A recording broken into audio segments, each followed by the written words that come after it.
강준호가 오장미를 억지로 붙잡은 그 순간 저는 숨이 막혔어요. 내가 채화영 아들이라서 그러냐는 뉘앙스로 들이대던 그 표정. 사랑이라고 부르기엔 너무 차갑고 분노라고 부르기엔 너무 집요했거든요. 그리고 딱 그 타이밍에 강백호가 문을 열고 들어옵니다. 이번 회차 정말 숨 돌릴 틈이 없었어요. 이번 회차에서 가장 조용하지만 가장 폭발력 있는 장면이 어디였냐고 물으면 저는 단연 마대창 회장댁 식당씬을 꼽겠어요. 정숙희가 수저 뒷면에 새겨진 문양을 손끝으로 쓰다듬으면서 멈추거든요. 표정은 마치 꿈속에서 익숙한 냄새를 맡은 것처럼 확신은 없지만 거부할 수도 없는 그런 감각이에요. 아주 오랫동안 봐온 것 같은 느낌이라는 뉘앙스로 혼잣말처럼 중얼거리는데 그 짧은 한마디가 이 드라마 전체의 핵심을 건드리는 거예요. 마대창 회장도 그걸 놓치지 않아요. 그건 우리 집안 사람만 아는 문양이라는 말을 하면서 눈을 빛내는데 그 눈빛에는 희망인지 두려움인지 모를 복잡한 감정이 담겨 있었거든요. 근데 채화영이 거기서 바로 끼어들어요. 요새 복고 유행이라 시장 식기들도 다 저렇다면서 반찬 가게 하니까 그냥 착각한 거라고 매우 자연스럽게 물타기를 하죠. 그러면서 슬쩍 냅킨을 건네는 척하면서 정숙희 손목에 클로버 팔찌를 가려버립니다.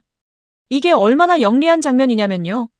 채화영이 정숙희를 왜 그렇게 경계하는지 그 이유가 단순한 질투나 직장 내 경쟁이 아니라는 게 이 행동 하나로 다 설명이 되는 거예요. 채화영은 정숙희가 누군지 알고 있거나 적어도 아주 강하게 의심하고 있는 거예요.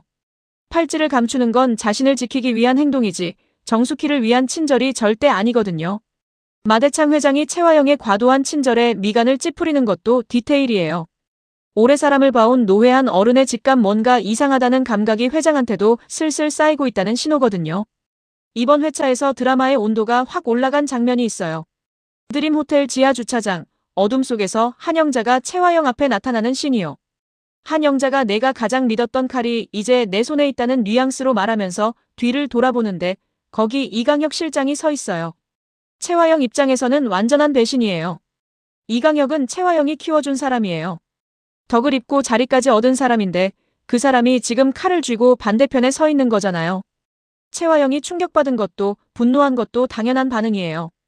근데 이강혁의 말이 더 충격적이에요.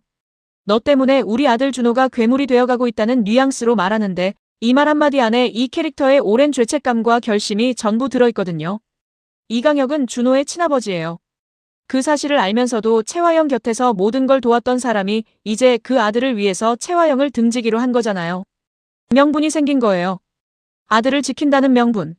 그 명분이 얼마나 강력한지 한영자와 손을 잡는 것도 감수한 거고요. 한영자도 이번에 완전히 패를 드러냈어요.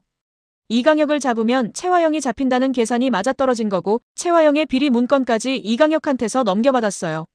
이제 한영자한테는 무기가 생긴 거예요. 그런데 여기서 흥미로운 건 한영자가 마냥 통쾌한 악역이냐 하면 그렇지도 않다는 거예요. 한영자도 피해자예요. 남편이 바람을 피웠고 그 아이를 가슴으로 키웠는데 이제 그 아이가 자신을 밀어내려 하고 있는 상황이니까요. 한영자의 분노는 복수심이기도 하지만 동시에 배신당한 어머니의 슬픔이기도 해요. 그게 이 캐릭터를 단순히 미워하기 어렵게 만드는 이유예요. 강준호, 이번 회차에서 정말 많은 선을 넘었어요. 오장미한테 연락해서 우리 결혼은 중단된 게 아니라 아직 유효하다는 뉘앙스로 집착하더니 직접 찾아가서 붙잡기까지 하거든요. 그러면서 내가 채화영 아들이기 때문에 싫은 거냐는 식으로 몰아붙이는데 이 장면이 무서운 이유는 강준호가 자기 감정을 전혀 객관적으로 보지 못하고 있다는 거예요. 오장미가 직접 우린 사랑이 아니라 비즈니스였다는 뉘앙스로 정리하려 해도 그 말이 강준호한테는 전혀 들리지 않아요. 나중에 사무실에서 채화영이랑 이야기할 때 강준호가 직접 인정하거든요. 그게 사랑이었냐고 물으니 아니요. 그건 집착이었어요 라는 뉘앙스로 스스로 말해요. 근데 이미 그걸 알면서도 멈추지 않는 게 더 무서운 거잖아요. 자각이 있는 집착 그게 이 캐릭터를 단순한 악인이 아니라 비극적인 인물로 만드는 부분이에요. 채화영이 한영자가 아무리 너를 키웠어도 독한 피는 어디 안 간다는 식으로 말하는데 이게 강준호한테는 칭찬처럼 들리고 있다는 게 더 슬프거든요. 자기가 독하게 굴수록 엄마한테 인정받는 구조, 그게 강준호를 이렇게 만든 근본 원인이에요. 이번 회차에서 강백호의 진면목이 나온 장면이 2개 있어요. 하나는 강준호가 오장미를 붙잡는 순간에 등장하는 씬이에요. 강백호가 문을 열고 들어오면서 강준호를 밀쳐내는데 목소리 톤이 높지 않아요. 오히려 차분하고 낮은 목소리로 내 여자 손끝 하나라도 건드렸다간 내가 어떻게 변할지 모른다는 뉘앙스로 경고해요. 소리를 지르는 것보다 훨씬 더 무겁게 들리거든요. 강준호도 그걸 느꼈을 거예요. 그리고 또 하나 둘만의 언약식 씬이에요. 강백호가 오장미에게 공식적인 결혼보다 먼저 둘만의 의식을 치르자고 고백하는데 환한 빛 같은 사람이라는 뉘앙스로 표현하더니 오장미가 받아서 백호와 함께라면 꽃기라는 식으로 화답하는 장면. 이 드라마에서 가장 따뜻한 순간이에요.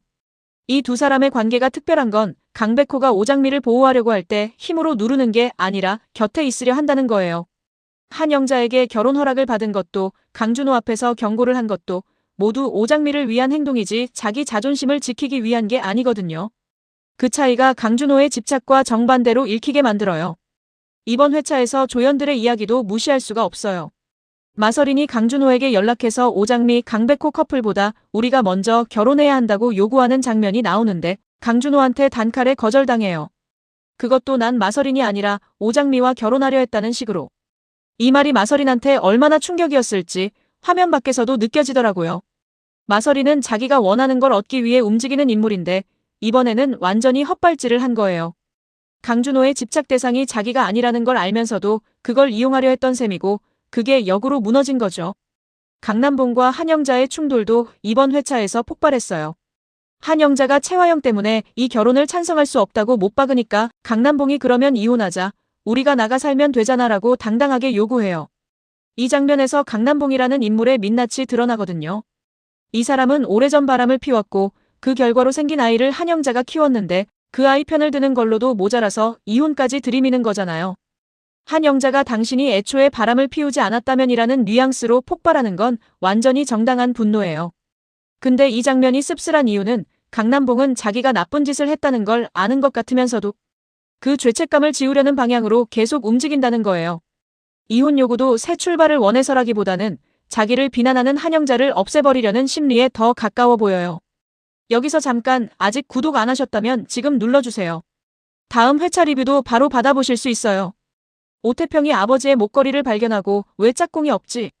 이거 반쪽인 것 같아라는 뉘앙스로 중얼거리는 장면이 나와요. 이게 굉장히 작은 씬인데 복선으로서는 엄청난 무게를 가지고 있어요.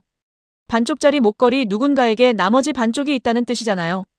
그 반쪽이 정숙희한테 있을 가능성이 굉장히 높고 그렇다면 이게 정숙희의 정체를 밝히는 또 하나의 단서가 되는 거예요. 그리고 드림그룹에서 한영자가 이강혁과 부딪히는 씬. 넘어질 뻔한 한영자를 이강혁이 잡아주다가 음료수를 쏟는 해프닝인데 이 어색한 만남이 앞으로 둘의 관계에 어떤 역할을 할지 주목할 만해요. 여러분은 어떻게 생각하세요? 이강혁이 한영자 편에 선 게 진짜 준호를 위해서인지 아니면 채화영에 대한 또 다른 감정이 있는 건지요? 저는 이강혁이 단순히 의리나 명분만으로 움직이는 인물이 아닐 것 같다는 느낌을 계속 받고 있거든요. 이번 회차 엔딩이 진짜 소름이었어요. 정숙희가 마대창 집에 인사하러 갔다가 벽에 걸린 마대창 회장 가족 사진 앞에 멈춰서요.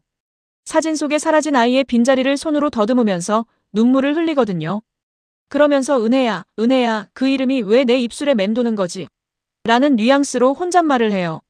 정숙희는 자기가 누군지 모르는 상태예요. 기억이 없으니까요. 근데 몸이 기억하는 거예요. 손이 빈자리를 더듬고 입이 이름을 중얼거리고 눈이 눈물을 흘려요. 기억은 없어도 감각은 남아있는 거죠. 이 장면이 슬픈 이유는 정숙희가 자기가 왜 우는지도 모른다는 거예요. 그냥 가슴이 아리다고 느낄 뿐인데 그 아픔의 정체가 바로 자기 자신이라는 걸 아직 모르고 있으니까요. 그리고 카메라가 빠지면서 멀리서 도끼 서린 눈으로 정숙희를 노려보는 채화영. 그 채화영 뒤에서 무언가를 준비하는 한영자의 실루엣이 겹쳐지면서 회차가 끝나요. 세 여자가 같은 공간에 있는데 서로 모르는 것들이 너무 많은 채로 엔딩을 맞이하는 거잖아요. 이 구도 자체가 다음 회차를 위한 완벽한 세팅이에요. 이번 회차에서 살짝 지나치듯 등장했지만 파급력이 어마어마한 장면이 있었어요. 마대창 회장이 미국에서 온 처제를 만나는 자리에서 딸이 죽지 않고 살아있다는 사실을 듣게 돼요. 채화영은 줄곧 마 회장의 딸이 이미 세상에 없다는 것처럼 행동해왔을 가능성이 높아요. 그리고 그게 채화영이 마 회장 가까이 있을 수 있는 이유였을 수도 있고요. 근데 이제 마 회장이 알았어요. 딸이 살아있다는 걸. 이 사실이 드라마의 모든 구도를 뒤집을 수 있는 정보예요. 마 회장이 직접 딸을 찾기 시작한다면 채화영이 쌓아온 모든 것이 무너질 수 있거든요. 그 딸이 정숙희라는 것도 시청자들은 이미 감을 잡고 있는 상황이고요. 여러분은 어떻게 생각하세요? 마 회장이 진실에 얼마나 빨리 가까워질 수 있을까요? 아니면 채화영이 또 다른 방해 공작을 펼칠까요? 오태평이 발견한 반쪽짜리 목걸이가 다음 회차에서 결정적인 역할을 할 것 같아요.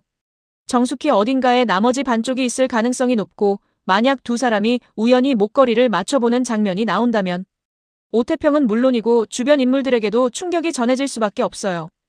이번 회차에서 마 회장도 수저 문양을 통해 이미 의심을 품기 시작했고, 팔찌, 수저 문양에 이어서 목걸이까지 세 가지 증거가 쌓인다면 정숙희의 정체가 공개되는 건 시간 문제예요. 채화영이 이걸 막으려고 더 극단적인 행동을 할 가능성이 높아요. 이강혁이 한영자편에 섰다는 사실이 채화영뿐만 아니라 강준호에게도 알려질 것 같아요. 강준호 입장에서 이강혁은 생물학적 아버지잖아요. 그동안 그 관계가 감추어진 채로 있었는데 이강혁이 공개적으로 채화영을 등지기 시작하면 강준호의 정체성 자체가 흔들릴 수 있거든요. 채화영한테서 독하게 키워진 강준호가 자신의 아버지한테 배신당했다는 감각을 받는 순간 그 분노가 어디로 향할지가 다음 회차의 핵심이 될 수 있어요. 혹시 강준호가 오장미를 향했던 집착의 방향을 이강혁이나 채화영으로 돌릴 수도 있을까요? 다음 화에서 마대창 회장은 딸의 생존 소식을 간직한 채 정숙희를 더 가까이 당길까요? 아니면 채화영의 또 다른 방해 공작에 또 한 번 진실과 멀어지게 될까요? 정숙희가 울었던 그 로비에서 결국 누가 먼저 진실을 알게 될 것인가? 그리고 그 진실은 당신이 생각하는 것보다 훨씬 빨리, 훨씬 잔인하게 터질지도 몰라요.